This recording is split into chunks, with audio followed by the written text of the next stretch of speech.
విశ్లేషణ అనే కార్యక్రమం ద్వారా ఉన్నతమైన దేవుని సంగతులను పరిశోధనాత్మకంగా నేర్చుకోవటానికి సిద్ధపడి ఉన్నటువంటి మీ అందరికీ మన ప్రభువును రక్షకుడునైన యేసుక్రీస్తు వారి పేరిట నా హృదయపూర్వకమైన వందనములను తెలియజేయుచున్నాను.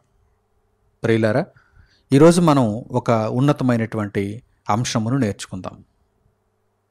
అది దేనిని గూర్చి అనగానే, మనిషి మరణించిన తర్వాత మనిషికి అందజేయబడుచున్నటువంటి లాంఛనాలను గూర్చి. మనిషి మరణించిన తర్వాత మనిషికి ఎవరు లాంఛనాలను అందజేస్తారు అనగానే, ఈ లోకములో మనకు కొంతమంది వ్యక్తులు అందిస్తున్నటువంటి లాంఛనాలు కనిపిస్తున్నాయి. పరిశుద్ధ గ్రంథంలో చూడగలిగితే దేవుడు అందిస్తున్నటువంటి లాంఛనాలు కూడా కనిపిస్తున్నాయి. ఏమిటంతకీ ఈ లాంఛనాలు? మనిషి మరణించిన తర్వాత మనిషికి ఇవ్వగలిగేవి ఏమిటి? ఈ లోకంలో మనుషుల దగ్గర నుండి మనిషి మరణించిన తర్వాత వచ్చేవి, ఇవ్వబడేవి ఏమిటి అనగానే, మనిషి మరణించాడనుకోండి, ఆ మరణించిన మనిషిని గూర్చి అందరూ బాధపడతారు, రోదిస్తారు, విలపిస్తారు. కుటుంబ సభ్యులైతే మరీ ఎక్కువగా రోదిస్తారు. ఆప్తులు బంధుమిత్రులైతే రోదిస్తారు. ఇక వారు చివరిగా వీరికంటూ చేయగలిగినది ఏదైనా ఉన్నది అంటే, వారికి తగు సమాధి కార్యక్రమాలను జాగ్రత్తగా చేయడం మాత్రమే. చనిపోయినటువంటి వారి యొక్క శవమును తీసుకుని వెళుతున్నప్పుడు అంగరంగ వైభవంగా ఆ శవం మీద దండలు వేసి, పూలు జల్లుతూ, టపాసులు కాల్చుతూ, కొంత ధనమేమైనా ఉంటే, నాణెములు ఏమైనా ఉంటే వాటిని ఆ శవంపై జల్లుతూ, సమాధి వరకు ఒక ఊరేగింపుగా తీసుకుని వెళ్ళి, వారికి ఉన్నటువంటి స్తోమతను బట్టి ఆ వ్యక్తి బ్రతికి ఉన్నప్పుడు ఆ వ్యక్తితో వీరికి ఉన్నటువంటి అనుబంధాన్ని బట్టి గొప్పగా సమాధి కార్యక్రమాన్ని జరిగించేవారు ఉంటారు. సాదాసీదాగా సమాధి కార్యక్రమాన్ని జరిగించేవారు కూడా ఉంటారు. అలాగే ఈ లోకములో ప్రభుత్వ లాంఛనాలు అనేటువంటి పదం కూడా మనకు అప్పుడప్పుడు వినిపిస్తూ ఉంటుంది. కొంతమందికి ప్రభుత్వ లాంఛనాలతో అంత్యక్రియలను నిర్వహిస్తారు. అంటే వారి నిమిత్తము ఈ చివరి కార్యక్రమాన్ని ప్రభుత్వమే చూసుకుంటుంది. అందరి విషయంలో ప్రభుత్వం తన యొక్క లాంఛనాలను ఇవ్వదు, కానీ కొంతమంది ప్రత్యేకంగా ఉన్నటువంటి వారి విషయంలో ప్రభుత్వం లాంఛనాలను ఇస్తుంది. కొంతమంది పోలీసులను పంపించి వారికి ఒక గౌరవ వందనంగా చనిపోయినటువంటి శవము దగ్గర ఆ శవమును పూడ్చుతున్నప్పుడు, కాల్చుతున్నప్పుడు దానికి ముందుగా గౌరవ వందనంగా ఏం చేస్తారంటే, కొంతమంది పోలీసులు వచ్చి తుపాకీలతో గాలిలోనికి కొన్ని రౌండ్లు కాల్పులు జరుపుతారు.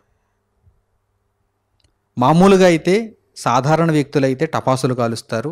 ప్రభుత్వ లాంఛనాలతో జరిగించే కార్యక్రమాలు అయితే కనుక వారు తుపాకీలతో గాలిలోనికి కాల్పులు జరుపుతారు. ఆ రౌండ్లు వారు పూర్తి చేస్తారు. అలాగే ప్రభుత్వం తరపు నుంచి కొంతమంది ప్రముఖులు, పదవులలో ఉన్నవారు, వారు వచ్చి ఆ మృతదేహాన్ని దర్శించుకొని తిరిగి వెళతారు. అలాగే ఏ లోటు లేకుండా ఆ మృతదేహాన్ని చక్కగా ఖననం చేయడానికి ప్రభుత్వం సహకరిస్తుంది. సమాధి కార్యక్రమానికి ప్రభుత్వం సహకరిస్తుంది. వీటన్నిటిని కూడా ప్రభుత్వ లాంఛనాలు అంటారు. ఇవి ఎవరికి ప్రభుత్వం ఇస్తుంది అనగానే, ప్రజాసేవకు అంకితమైనటువంటి వారికి, అలాగే ఉన్నతమైనటువంటి పదవులను అధిరోహించినటువంటి వారికి, మునుపు ఏ మంత్రిగానో ముఖ్యమంత్రిగానో పదవిని జరిగించినటువంటి వారికి, అలాగే ప్రభుత్వంలో కూడా వివిధమైనటువంటి పదవులను అలంకరించి వారు సేవను అందించి ఆ తర్వాత మరణించిన వారు కావచ్చు, లేక ప్రభుత్వం యొక్క సర్వీసులో ఉండగానే మరణించిన వారు కూడా కావచ్చు. అటువంటి వారికి, అలాగే దేశ సరిహద్దులలో రక్షణ విభాగంలో సైనికులుగా పనిచేస్తూ ప్రాణాలు అర్పించినటువంటి వారికి, ఇటువంటి వారిని ప్రభుత్వం తన లాంఛనాలతో వారు మరణించినప్పుడు వారికి అంత్యక్రియలను జరిగించడం మనం చూస్తూ ఉంటాం. ఇక సామాన్యులైతే వారికి ఉన్నటువంటి స్తోమతను బట్టి, పరపతిని బట్టి వారి యొక్క బంధువులు కావచ్చు, వారి యొక్క కుటుంబ సభ్యులు కావచ్చు, వారి యొక్క స్నేహితులు కావచ్చు, వారి యొక్క అంత్యక్రియలను నిర్వహిస్తూ ఉంటారు.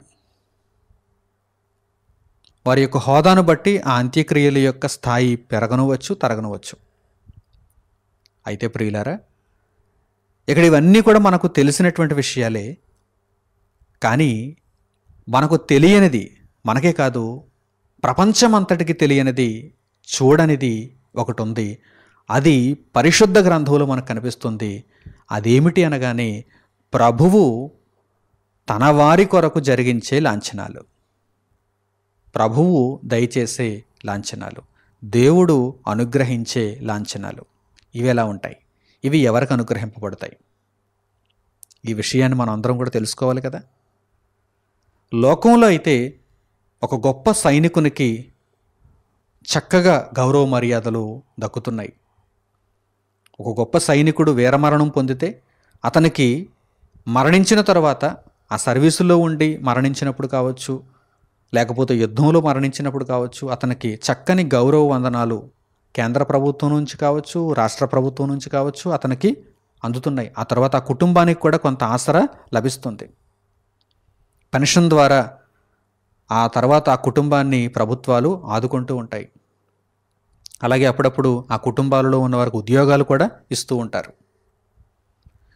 ఇక్కడ మనం చూస్తున్నటువంటి ఈ లాంఛనాలన్నిటినీ మనము గమనిస్తున్నప్పుడు వీరు చాలా గొప్పగా సేవలు అందించారు, ప్రజలకు వీరు గొప్పగా సేవ చేశారు, ప్రభుత్వంలో వీరు గొప్పగా సర్వీస్ చేశారు, అందుచేత ప్రభుత్వం వీరిని గుర్తుపెట్టుకొని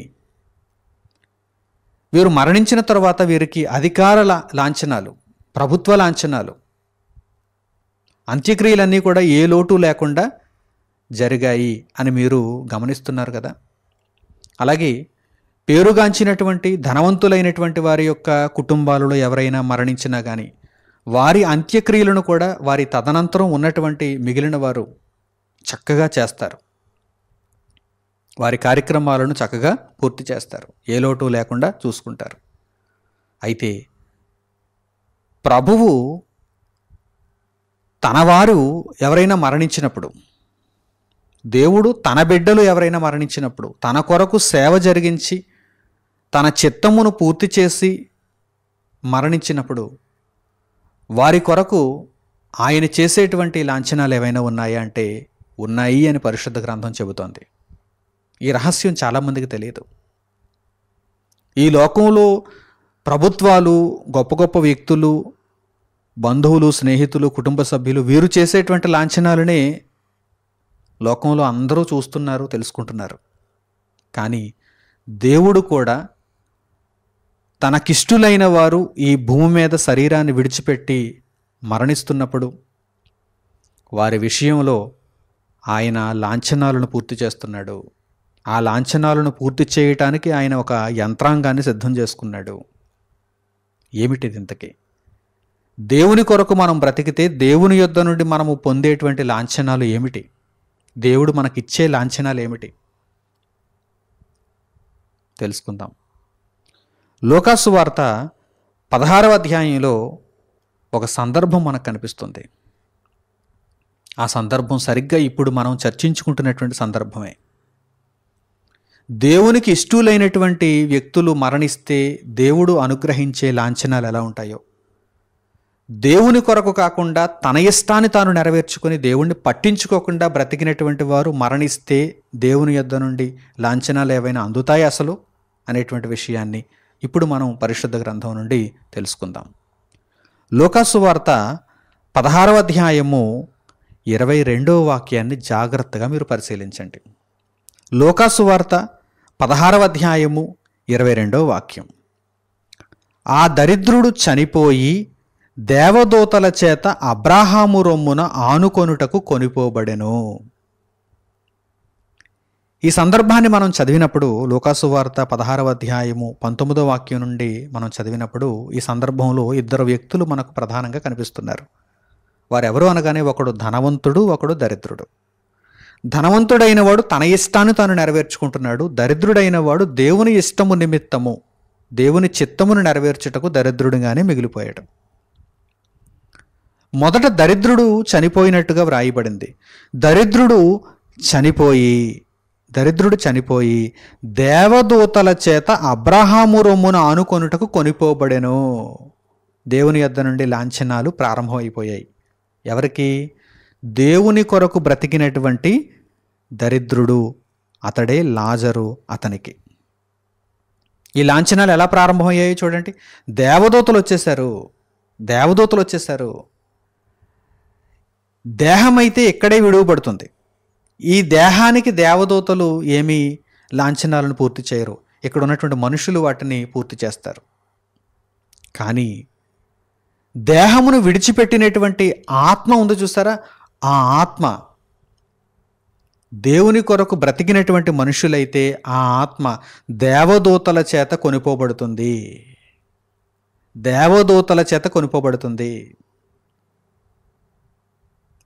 వారి మీద దేవునికి ఎంత ప్రేమ ఉందో చూడండి.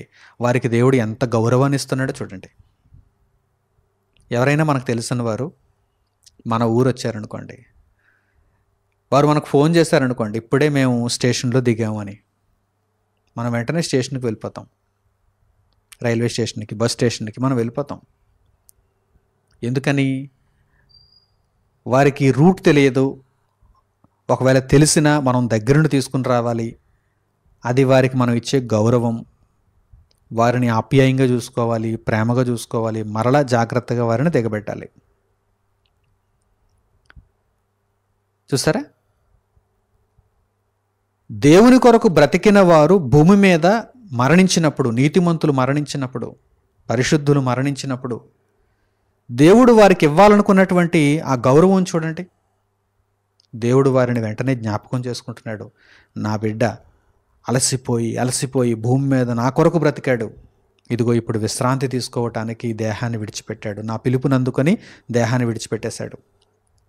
ఇప్పుడు నా బిడ్డను ఇదిగో నీ వచ్చేయి, పరదేశకు ఇక్కడ విశ్రాంతి పొందేటువంటి స్థలం ఉంది, నెమ్మది పొందేటువంటి స్థలం ఉంది, ఇక్కడికి వచ్చే అబ్రహాం గారు ఉంటారు, కలుసుకో అని దేవుడు ఒక మాట చెప్పడం కాదు, దేవదూతలను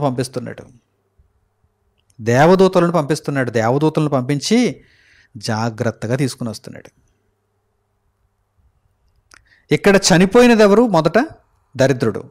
ఈ దరిద్రుడు తన ఇష్టాన్ని తాను నెరవేర్చుకోలేదు. దేవుని ఇష్టాన్ని నెరవేర్చడానికి ఎంత దారిద్ర్యమునైనా భరించాడు. చాలా కష్టాన్ని అనుభవించాడు. భూమి మీద మరణించాడు. దరిద్రుడు మరణిస్తే చుట్టూ ఉన్నటువంటి వారందరూ కూడా గొప్ప గొప్ప లాంఛనాలను అతనికి అందిస్తారా? ఒక దరిద్రుడు చనిపోయాడండి. ఒకరోజు తిండికి కూడా అతనికి తికానా లేదు. అటువంటి వాడు చనిపోయాడు. ఏం చేస్తారు చుట్టూ ఉన్నవారు? మేళ తాళాలతో టపాసులు కాల్చుకుంటూ గొప్ప గొప్ప లాంఛనాలను అతనికి అందించి అతని యొక్క అంత్యక్రియలను పూర్తి చేస్తారా? సాదాసీదాగా పూర్తి చేసేస్తారు. అది కూడా పూర్తి చేయరు. అయితే ఆ శవం అక్కడ ఉంటే వారికి అడ్డు అని చెప్పి పూర్తి చేయాల్సి వస్తుంది. నిజంగా అడ్డు కూడా లేకపోతే పూర్తి చేయరు ఎవరు. ఆ అంత్యక్రియలను కూడా ఎవరు పూర్తి చేయరు. ఈ భూమి మీద దేహానికి సంబంధించి పరిస్థితి ఎలా ఉంటే, దేవుని కొరకు బ్రతికినటువంటి వారి యొక్క ఆత్మలు ఎంత గొప్పగా తీసుకుని పోబడుతున్నాయంటే, దేవదూతలు వస్తున్నారు. దేవదూతలు ప్రభువు అనుగ్రహించే ఆ లాంఛనాలను పూర్తి చేస్తున్నారు. చక్కగా అబ్రహాము గారి యొక్క రొమ్మున ఆనుకొనుటకు అక్కడి వరకు తీసుకుని వెళ్ళి దిగబెట్టారు. దరిద్రుడు చనిపోయాడు. చూడండి, దరిద్రుడు చనిపోయాడు. దేవదూతల చేత అబ్రహాము రొమ్మున ఆనుకొనుటకు కొనిపోబడెను. ఒక బాడీ గార్డ్స్ టైప్ అనమాట, ఒక సెక్యూరిటీ టైప్ అనమాట. ఆ తర్వాత మాటలు కూడా చూద్దాం మనం. ధనవంతుడు కూడా చనిపోయి పాతి పెట్టబడెను. ధనవంతుడు కూడా చనిపోయాడు, కానీ ధనవంతుని గూర్చి చెప్పటానికి ఏమీ లేదండి. ఈ భూమి మీద తన చుట్టూ ఉన్నటువంటి వారు ఇచ్చినటువంటి లాంఛనాలు తప్ప. అవే ఉన్నాయండి చెప్పుకోవడానికి. మరి ధనవంతుని ఆత్మ పాతాళములో బాధపడడానికి వెళ్ళిపోయింది. ధనవంతుడు కూడా చనిపోయాడు. ధనవంతుడు కూడా చనిపోతే మరి దేవదూతలు వచ్చి ధనవంతుని యొక్క ఆత్మను తీసుకుని వెళ్ళినట్టుగా, ఆ లాంఛనాలను ఇచ్చినట్టుగా మనకు ఏమైనా కనిపిస్తుందా? ఏమీ లేదు. ధనవంతుడు కూడా చనిపోయాడు. ఏమైనా చెప్పాలి అంటే ఇదిగో ఇక్కడ పాతి పెట్టబడ్డాడు అని మాత్రం దేవుడు రాయించాడు. ఏమైనా చెప్పాలంటే అతని గురించి అదొకటే ఉంది. ఆ తర్వాత దేవుడు అనుగ్రహించిన లాంఛనాలు అతనికి జరగలేదు. ఎందుకని? అతడు తన ఇష్టాన్ని ఈ భూమి మీద నెరవేర్చుకున్నాడు, దేవుడిని పట్టించుకోలేదు. కనుక దేవుడు కూడా తనని నిత్య నరకాగ్నికి పంపించేశాడు. పాతాళమందలి వేదనకరమైన స్థలములోనికి పంపించేశాడు. ఇప్పుడు చెప్పండి, ప్రభుత్వం ఇచ్చేటువంటి లాంఛనాల కంటే దేవుడు ఇచ్చేటువంటి లాంఛనాలు ఎంత గొప్పవో, ఆ లాంఛనాలను అందుకోవాలంటే కనుక మనం ఈ భూమి మీద దేవుని కొరకు ఎంత గొప్పగా బ్రతకాలో ఇప్పుడు చెప్పండి, ఇప్పుడు ఆలోచన చేయండి. ఈ లోకంలో ఉన్నటువంటి వారందరూ కూడా ఈ భూమి మీద మరణించిన తర్వాత జరిగేటువంటి అంత్యక్రియలను గురించి మాత్రమే దృష్టి పెడుతున్నారు. చనిపోయిన తర్వాత నాకు సరిగ్గా సమాధి చేస్తారా? చనిపోయిన తర్వాత అందరూ నా కొరకు ఏడుస్తారా? చనిపోయిన తర్వాత వీరందరూ నా నిమిత్తం ఈ అంత్యక్రియలను గొప్పగా పూర్తి చేసి భోజనాలు పెట్టి చక్కగా నన్ను సాగనంపుతారా అని ఈ భూమి మీద మట్టుకు చాలామంది ఆలోచన చేస్తున్నారు. కానీ ఎవరికైనా ఈ తలంపులు ఉన్నాయా? నేను చనిపోతే అంగరంగ వైభవంగా దేవుడు నా ఆత్మను తన దేవదూతలను పంపించి తీసుకుని వెళ్ళే విధంగా దేవుని యొక్క దృష్టిలో నేను స్థానాన్ని సంపాదించగలిగానా అని ఎవరైనా ఆలోచన చేయగలుగుతున్నారండి? ఎవరికైనా ఇటువంటి దృష్టి ఉందండి? నేను చనిపోతే నా ఆత్మను దేవుడు గొప్పగా స్వీకరిస్తూ అబ్రహాము రొమ్మును ఆనుకొనుటకు లాజరు ఏ విధంగా అయితే కొనుపోబడ్డాడో నేను కూడా దేవదూతల ఆహ్వానాన్ని పొంది ఆ నెమ్మది పొందేటువంటి స్థలమునకు కొనుపోయబడే విధంగా ఈ భూమి మీద దేవుని కొరకు నేను బ్రతుకుతున్నానా అని మనలను మనమే ప్రశ్నించుకోవలసినటువంటి సందర్భం ఇది. ఈ లోకంలో అనేక మందికి ఈ విషయమైనటువంటి అవగాహన లేదు. ఎందుకంటే వారికి నమ్మకమే లేదు, విశ్వాసమే లేదు. మరణించిన తర్వాత ఏమి జరుగుతుందో వారికి అభిప్రాయమే లేదు. బైబిల్ చదువుతున్న వారికి కూడా ఈ సందర్భాలు తెలియకపోవటం ఇక్కడ గమనార్హం. ఏదో చదువుకుంటూ వెళ్ళిపోతున్నారు, మొక్కుబడిగా చదువుకుంటూ వెళ్ళిపోతున్నారు తప్ప విషయాలను పూర్తిగా లోతులకు వెళ్ళి అర్థం చేసుకోలేకపోతున్నారు. ఈ భూమి మీద మనుషులు ఇచ్చేటువంటి లాంఛనాలు నాకు కావలసినది, ఈ భూమి మీద ప్రభుత్వాలు ఇచ్చేటువంటి లాంఛనాలు నాకు కావలసినది, లేక పరలోకమందున్న దేవుడు నాకు అనుగ్రహించే లాంఛనమా నాకు కావలసినది? అదే కదా గొప్పది. ఈ లోకంలో మనము దేవుని కొరకు ఎంత గొప్పగా బ్రతికితే మనకు దేవుడు అనుగ్రహించే లాంఛనాలు లభిస్తాయి చెప్పండి? ఎంతో గొప్పగా బ్రతకాలి, నీతిమంతులుగా బ్రతకాలి, యథార్థవంతులుగా బ్రతకాలి, ప్రభువు రక్షణలో కొనసాగాలి, దేవుని కొరకు మన బ్రతుకును అర్పించుకోవాలి, దేవుని చిత్తాన్ని నెరవేర్చాలి. అటువంటి వారి నిమిత్తము దేవుడు నిరంతరం ఆలోచన కలిగే ఉన్నాడు. మనం బ్రతికున్నప్పుడు కూడా, దేవుని కొరకు బ్రతుకుతున్నప్పుడు, మనం బ్రతికున్నప్పుడు కూడా మన నిమిత్తము దేవుడు దూతలను సిద్ధం చేస్తున్నాడు. ఎక్కడ కూడా మనకు ఎటువంటి ఆపద రానివ్వకుండా, సాతాను తన శోధనలో కీడులో మనలను పడవేయకుండా దేవుడు తన దూతలకు మనలను బట్టి ఆజ్ఞ జారీ చేస్తున్నాడు. అందుచేతనే మనం క్షేమంగా బ్రతకగలుగుతున్నాం. లేదంటే సాతాను ఈ పాటికి మనలను ఎన్ని వేదనలకు గురి చేసి ఉండాలి చెప్పండి, ఎంత కీడులో పడేసి ఉండాలి చెప్పండి. అయినప్పటికీ దేవుడు ప్రతి కీడులో నుండి మనలను తప్పిస్తున్నాడు, ప్రతి శోధనలో నుండి మనలను తప్పిస్తున్నాడు. కారణం ఏంటి? ఆయనకు మన మీద ఉన్న ప్రేమ. మనం ఆయన కొరకు బ్రతుకుతున్నామని మన బాగోగులు ఆయన చూసుకుంటున్నాడు. మన కొరకు తన దూతలను ఆయన నియమిస్తున్నాడు. చూడండి, కీర్తనల గ్రంథంలో మనం చూడగలిగితే ఈ విషయం మనకు అర్థమవుతుంది. 91వ కీర్తన 11వ వాక్యాన్ని మీరు చూడండి. 91వ కీర్తన 11వ వాక్యం. నీ మార్గములన్నిటిలో నిన్ను కాపాడుటకు ఆయన నిన్ను గూర్చి తన దూతలకు ఆజ్ఞాపించును. నీవు దేవుని కొరకు బ్రతుకుతున్నప్పుడు, నీవు దేవుని వాడవుగా జీవిస్తున్నప్పుడు, నీవు దేవుని వాడవు, ఈ లోకానికి సంబంధించిన వాడవు కాదు, నీవు దేవుని వాడవు. దేవుని కార్యములే నీ పనులు, దేవుని యొక్క ఆలోచనలే నీ మార్గములు. ఆ విధంగా నీవు బ్రతుకుతున్నప్పుడు నీ మార్గములన్నింటిలో నిన్ను కాపాడుటకు ఆయన పరలోకమందున్న దేవుడు నిన్ను గూర్చి తన దూతలకు ఆజ్ఞాపించును. నిన్ను గూర్చి తన దూతలకు ఆజ్ఞాపించును. ఎన్నెన్నో ప్రమాదకరమైనటువంటి పరిస్థితుల్లో మనం తప్పింపబడుతూ ఉంటాం. మనం చాలా ఆశ్చర్యపోతూ ఉంటాం. నిజంగా దేవుడు నన్ను కాపాడాడు, దేవుడు నన్ను తప్పించాడు అని చాలా ఆశ్చర్యపోతూ ఉంటాం. కొన్ని ప్రమాదకరమైనటువంటి పరిస్థితుల నుండి మనం తప్పింపబడినప్పుడు. ఎవరు తప్పిస్తున్నారు? దేవుడే కదా. ఎలా తప్పిస్తున్నాడు? తన దూతలకు ఆజ్ఞాపించాడు. నిరంతరం మనలను బట్టి ఆయన ఆజ్ఞాపించినటువంటి ఆ ఆజ్ఞలను బట్టి దేవదూతలు మనలను కాపాడుతున్నాయి. దేవదూతలు మనలను తప్పిస్తున్నాయి, ఆపదలో నుండి తప్పిస్తున్నాయి. అలాగే యేసుక్రీస్తు ప్రభువారు ఒకానొక సందర్భంలో ఈ విషయాన్ని గురించి మాట్లాడుతున్నారు. మత్తయి సువార్త 18వ అధ్యాయము 10వ వాక్యాన్ని మీరు చూస్తే ఈ విషయం మీకు అర్థమవుతుంది.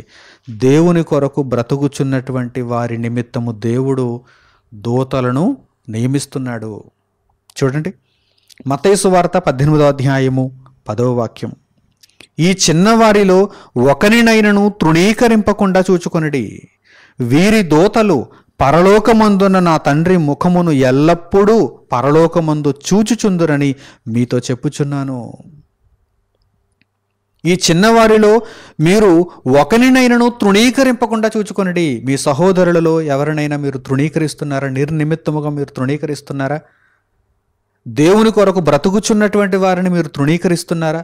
దేవుని సేవలో ఉన్నటువంటి వారిని మీరు తృణీకరిస్తున్నారా? జాగ్రత్త. ఒకరినైనను మీరు తృణీకరింపకుండా చూచుకొనిడి. వీరి దూతలు, దేవుని కొరకు వారు బ్రతుకుతున్నారు గనక వారి నిమిత్తము దేవుడు కొంతమంది దేవదూతలను నియమించాడు. కనుక వారి దూతలు పరలోకమందున్న నా తండ్రి ముఖమును ఎల్లప్పుడూ పరలోకమందు చూచుచుందురని మీతో చెప్పుచున్నాను. ఒకవేళ మీరు ఈ భూమి మీద ఎవరినైనా తృణీకరిస్తే ఈ విషయాన్ని వారి దూతలు వెంటనే దేవునికి విన్నవిస్తాయి, తెలియజేస్తాయి. ఆ సమాచారం వెంటనే వెళ్ళిపోతుంది మీ మీదకి. మీరు చేసినటువంటి దోషమును బట్టి శిక్ష వస్తుంది. కనుక ఎప్పుడు కూడా మీరు అప్రమత్తంగా ఉండాలి. ఈ విషయాలను మీరు గ్రహించాలి. ఏ ఒక్కరిని కూడా తృణీకరింపకుండా చూసుకోండి. ఇక్కడ మనం గ్రహించగలుగుతున్నటువంటి విషయం ఏంటి? దేవుడు తన సేవకుల విషయమై, తన కొరకు బ్రతుకుచున్నటువంటి వారి విషయమై ఆయన తన దూతలను కాపుదలగా ఉంచుతున్నాడు. ఈరోజు ఆ స్థితిలో మనం బ్రతకాలి. ఆ స్థితిలో మనం బ్రతకాలి. మన నిమిత్తము దేవుడు తన దూతలను ఏర్పాటు చేసి మన యొక్క క్షేమాన్ని నిరంతరం తెలుసుకుంటూ ఉండాలి అంటే మనము దేవుని కొరకు ఎంత చక్కగా ఆలోచించాలి, ఎంత చక్కగా దేవుని యొక్క మార్గములను మనము పాటించాలి, ఎంత చక్కగా దేవుని వాక్యమునకు మనం విధేయతను చూపించాలి. ఆలోచించండి. మీరు దేవుణ్ణి ఎంత ప్రేమిస్తే అంత ఎక్కువగా మిమ్మును ఆయన ప్రేమిస్తాడు. అసలు దేవుని ప్రేమకు అవధులు ఉన్నాయి చెప్పండి. మనం కొంచెం ప్రేమిస్తే చాలు. ఈ భూమి మీద తల్లిదండ్రులు పిల్లల మధ్య ఉన్నటువంటి ప్రేమ బంధం కూడా ఆ విధంగానే కదా ఉంటుంది. పిల్లలు తమ తల్లిదండ్రులను కొంచెం ప్రేమిస్తే చాలు, తల్లిదండ్రులు తమ పిల్లలను అపారంగా ప్రేమిస్తారు. అవునా కదా? పిల్లలు తల్లిదండ్రులను కొంచెం ప్రేమిస్తే చాలు, కొంచెం ప్రేమిస్తే చాలు. తల్లిదండ్రులు మాత్రం తమ పిల్లలను ఆ కొంచెం ప్రేమకే మురిసిపోయి ఎక్కువగా ప్రేమిస్తారు. ఇది ఈ భూమి మీద శరీర సంబంధమైనటువంటి తల్లిదండ్రులు పిల్లల మధ్య ఉన్నటువంటి ప్రేమ బంధం ఇది. పరలోకమందున్న కన్న తండ్రి అయిన దేవుని యొక్క ప్రేమ అయితే ఇక ఎలా ఉంటుందో ఆలోచన చేయండి. అవధులుంటాయా? ఆయన ప్రేమకు హద్దులుంటాయా? మీరు కొంచెం ప్రేమిస్తే, మీరు కొంచెం దేవుణ్ణి ప్రేమిస్తే ఆయన అపరిమితంగా మిమ్మల్ని ప్రేమిస్తున్నాడు. మరి ఆ కొంచెము ప్రేమలో కూడా మీరు విఫలమైపోతున్నారంటే, దేవుణ్ణి కొద్దిగా ప్రేమించడంలో కూడా మీరు విఫలమైపోతున్నారంటే మీరెంత బలహీనులైపోతున్నారో ఆలోచించండి. మీరెంత అవిశ్వాసులైపోతున్నారో ఒక్కసారి గమనించండి. పూర్ణమైన హృదయముతో దేవుణ్ణి మనం ప్రేమించబద్ధులమై ఉన్నాం. పూర్ణమైన హృదయముతో, అదే దేవుని దృష్టికి మనం చూపించే కొంచెం ప్రేమ. మన పూర్ణ హృదయంతో దేవుణ్ణి ప్రేమించగలిగితే దేవుని దృష్టిలో మనము కొంచెము ప్రేమను చూపగలుగుతున్నామని అర్థం. ఎందుకంటే దేవుడు అపరిమితంగా మనల్ని ప్రేమిస్తున్నాడు. ఆయన ప్రేమతో పోల్చినప్పుడు మనం చూపించే ప్రేమ కొంచెమే, కొద్దిపాటిదే. నిజంగా దేవుని కొరకు మనం అంత గొప్పగా బ్రతికితే మన పట్ల ఆయనకున్న తలంపులు ఎంత విస్తారంగా ఉంటాయో ఇప్పుడు మీరు ఆలోచన చేయండి. ఆయన తన దూతలను మన నిమిత్తము కాపుదలగా ఉంచుతున్నాడు. ఇక మనం మరణించేసరికి మన కొరకు ఆయన లాంఛనాలను జరిగిస్తున్నాడు. చూడండి, మనం ఈ శరీరాన్ని విడిచిపెడితే ఈ శరీరానికి సంబంధించిన సమాధి కార్యక్రమాలు ఈ భూమి మీద మనకు నెలవైన వారు, మన బంధువులు, వీరందరూ చేస్తారు. కానీ మన ఆత్మకు దేవుడు లాంఛనాలను దయచేస్తున్నాడు. అదే కంటికి కనిపించదు. ఈ భూమి మీద ఉన్నటువంటి మనుషుల కంటికి అవి కనిపించవు. కానీ దేవుడు మన ఆత్మకు జరిగించే లాంఛనాలు మాత్రం గొప్పగా ఉంటాయి. ఆ లాంఛనాలు అందరికీ అనుగ్రహింపబడవు. అక్కడ ఆ సందర్భాన్ని మనం చూస్తే, లాజరు ధనవంతుడు సందర్భాన్ని మనం చూస్తే, అందరికీ ఒకే విధంగా దేవుని యొక్క లాంఛనాలు అందజేయబడ్డాయా? లేదు. దరిద్రునికి ఒక విధంగా, ధనవంతునికి మరో విధంగా. దరిద్రునికేమో దేవదూతలు వచ్చారు, అబ్రహాము రొమ్మును ఆనుకొనుటకు తీసుకుని వెళ్ళారు. ధనవంతుడిని పట్టించుకోలేదు. ధనవంతుడు పాతాళ లోకములో వేదన అనుభవించడానికి ఒక్క క్షణంలో తరలిపోయాడు. చూసారా? కనుక దేవుడు అనుగ్రహించే ఈ లాంఛనాలను మనం పొందాలంటే దేవుని కొరకు మనం ఉన్నతంగా బ్రతకాలి. దేవుని చిత్తమును మనము తూచా తప్పకుండా నెరవేర్చుకోవాలి. అందుచేతనే ప్రభువునందు మృతి పొందిన మృతులు ధన్యులు అని వ్రాయబడింది. ఒక్కసారి ఆ వాక్య భాగాన్ని ఇప్పుడు మనం జ్ఞాపకం చేసుకుందాం. ప్రకటన గ్రంథము 14వ అధ్యాయము 13వ వాక్యాన్ని చూడండి. ప్రకటన గ్రంథము 14వ అధ్యాయము 13వ వాక్యం. అంతటా ఇప్పటి నుండి ప్రభువునందు మృతినందు మృతులు ధన్యులని వ్రాయుమని పరలోకము నుండి ఒక స్వరము చెప్పగా వింటిని. నిజమే, వారు తమ ప్రయాసములు మాని విశ్రాంతి పొందుదురు, వారి క్రియలు వారి వెంట పోవునని ఆత్మ చెప్పుచున్నాడు. ఎంత గొప్పగా వ్రాయబడిందో చూడండి వారిని గూర్చి. ఎవరు వీరు? దేవుని కొరకు బ్రతికిన వారు, దేవుని కొరకు భూమి మీద ప్రయాసములు, కష్టములు అనుభవించిన వారు. వారు ప్రభువునందు మృతి పొందారు. బ్రతుకుట క్రీస్తే, చావైతే లాభము అని బ్రతికారు. అలాగే మరణించారు. ప్రభువునందు మృతి పొందారు. ప్రభువునందు మృతి పొందితే అటువంటి మృతులు ధన్యులు అంటున్నాడు దేవుడు. అటువంటి మృతులు ధన్యులు, ఎందుకంటే వారికి గొప్ప లాంఛనాలు అందజేయబడతాయి. వారు భూమి మీద ఏ స్థాయిలో ఉన్నారు అనేది దేవునికి అనవసరం. వారు దేవుని దృష్టిలో ఏ స్థాయిని సంపాదించుకున్నారనేదే అక్కడ ప్రాముఖ్యం. వారు రోడ్డు మీద అడుక్కునేటువంటి స్థితిలో ఉన్నా కానీ దేవుని కొరకు బ్రతుకుతున్నారా? అయితే గొప్ప లాంఛనాలు వారికి అనుగ్రహింపబడతాయి అని దేవుడు తెలియజేస్తున్నాడు. ప్రభువునందు మృతి నొందారు గనక ప్రభువునందు మృతినందు మృతులు ధన్యులు. ఈ విధముగా వ్రాయుమని పరలోకము నుండి ఒక స్వరము చెప్పగా వింటని.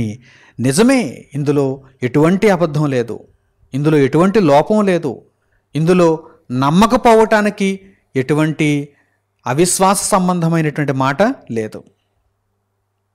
ఇవి గొప్ప మాటలు, యథార్థమైన మాటలు, జరిగే మాటలు, జరుగుచున్న మాటలు. నిజమే, వారు తమ ప్రయాసములు మాని విశ్రాంతి పొందుదురు. విశ్రాంతిలో ప్రవేశిస్తున్నారు వారందరూ. విశ్రాంతిలో ప్రవేశిస్తున్నారు. విశ్రాంతిలో ప్రవేశింపబోయే వారికి ప్రభువు లాంఛనాలను దయచేస్తున్నాడు. మరింత వేదనకరమైనటువంటి స్థలములోనికి వెళ్ళిపోయేటువంటి వారికి అసలు లాంఛనాలు లేవు. వారు పట్టించుకోబడటం లేదు. ఎందుకంటే వారు భూమి మీదే ఇష్టానుసారంగా బ్రతికేశారు. భూమి మీదే సంతోషకరమైన జీవితం ఎక్కడే ఉన్నదనుకుని వారు తలంచారు. కనుక వారికి ఇక విశ్రాంతి లేదు. వారు ప్రభువునందు మృతి పొందలేదు. వారి ఇష్టాన్ని వారు నెరవేర్చుకున్నారు, చనిపోయారు. కనుక వారికి దేవుడు లాంఛనాలను దయచేయటం లేదు. వారి కొరకు దేవదూతలను పంపించటం లేదు. వారిని జాగ్రత్తగా తీసుకుని వెళ్ళటం లేదు. వారు పాతాళ లోకమునకు తరలింపబడుతున్నారు. వీరైతే, దేవుని కొరకు బ్రతికిన వారైతే, వారు తమ ప్రయాసములు మాని విశ్రాంతి పొందుదురు, వారి క్రియలు వారి వెంట పోవునని ఆత్మ చెప్పుచున్నాడు.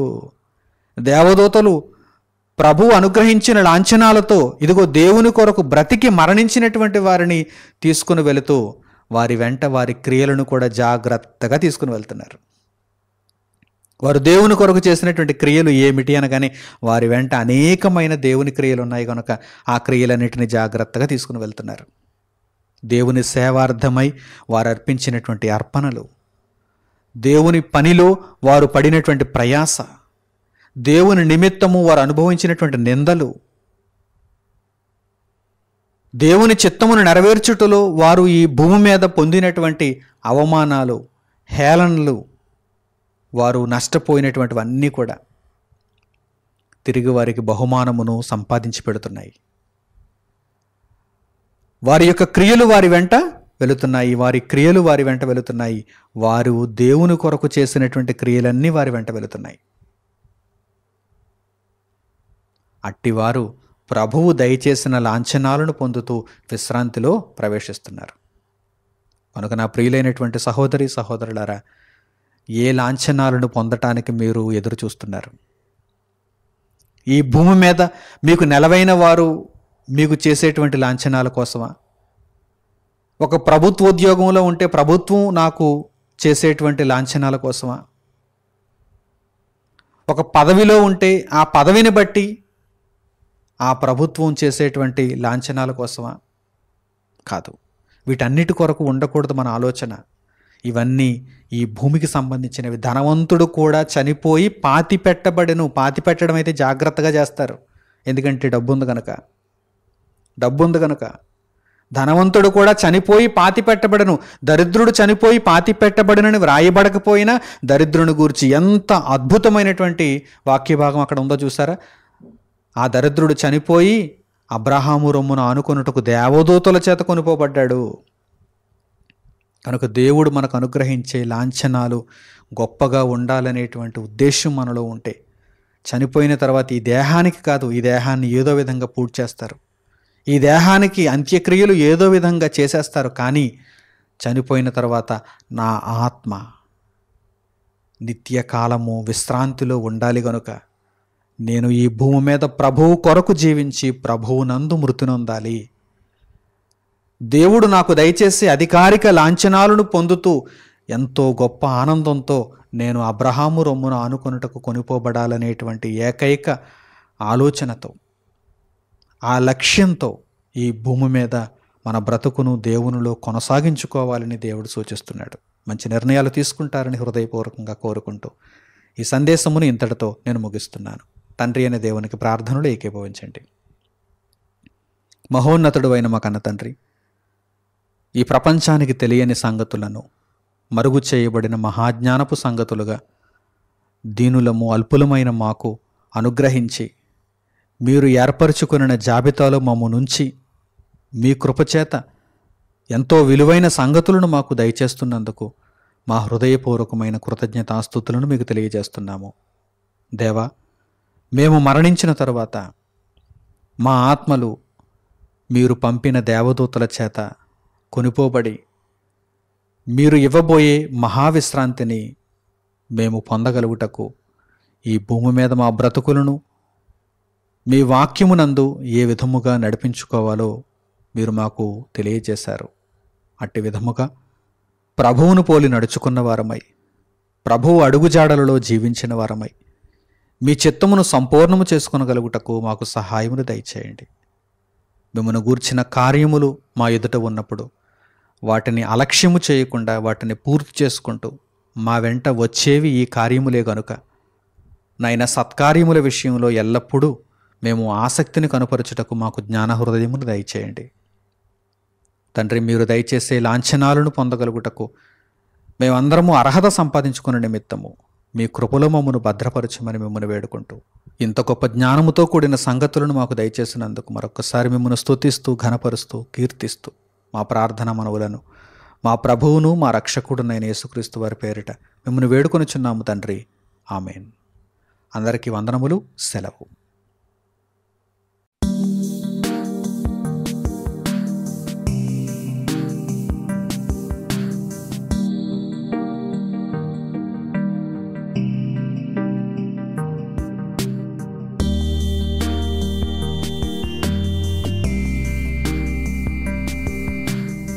సహోదరులు మణికుమార్ గారు ప్రసంగించిన ఎన్నో ఆత్మ సంబంధమైన సంగతులను ఉచితంగా వీక్షించుటకు మా యూట్యూబ్ ఛానల్స్ను తప్పక దర్శించండి. మా సమాచారమును ఎప్పటికప్పుడు తెలుసుకొని ఆత్మీయ అభివృద్ధిని అందవలనంటే మా యూట్యూబ్ ఛానల్స్ను సబ్స్క్రైబ్ చేసుకోండి. సత్వర నోటిఫికేషన్ కొరకు సబ్స్క్రైబ్ బటన్ ప్రక్కన ఉన్న బెల్ సింబల్ను క్లిక్ చేయండి. మరిన్ని వివరాలకు మీరు సంప్రదించవలసిన మా ఫోన్ నంబర్స్ 8978414178 మరియు 8333927666. ధన్యవాదములు.